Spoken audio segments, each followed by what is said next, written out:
And so this is the homepage of the Pico data collection module.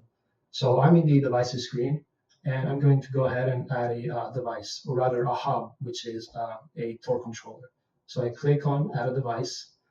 As you can see here, we have a list of many different types and shapes and colors of torque controllers. So there are many different brands of smart torque screwdrivers, and all of the ones you see are already pre-integrated into Pico, and they are plug and play. But not all of them are created equal. Some of them are more beautiful than others, like this Kolver K-Deucer. And so this is the one that we're going to add.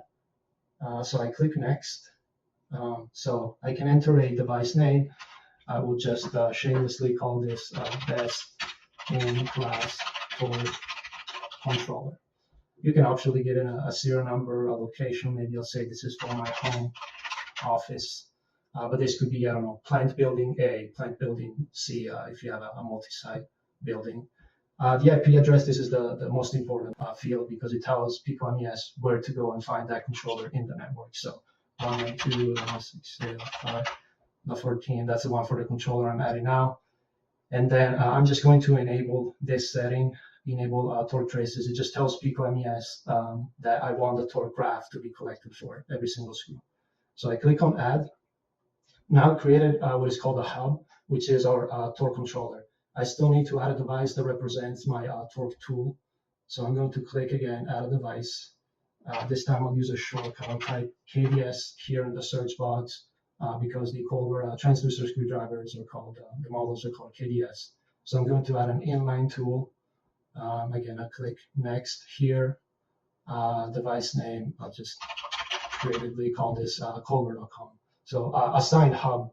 I will assign it to the hub that I just created. Here you can see a list of hubs. These are some of the other ones that I had created previously.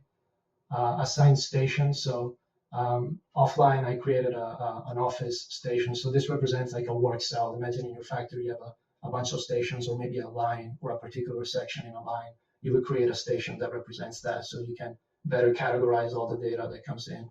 And then we'll skip these optional fields. So I'll click add. Now, every time you make a sort of a configuration change in this Pico MES software, you have to commit and approve the changes.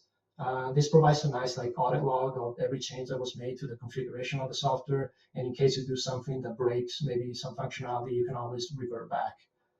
So I'm going to select the changes that I made, which are listed in like more detail here. Assign new device, Kolver.com. So just going to click commit here, and then I'll go over to the approve.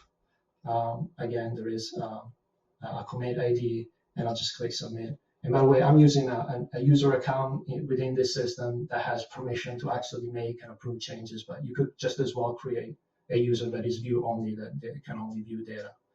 So now if I go over to the data tab, this is where I see all the data that our system has collected over time. I'm in the Pacific time zone, so 10:30 was about almost an hour ago now, but I'm going to do a rundown live here in my torque bench. And now you should see that data come up shortly. And this is the magic of the system. I just did 2 tightenings. So it's 11:22 a.m. here from where I'm presenting. We'll see the device name. If you remember, I called it Kolver.com.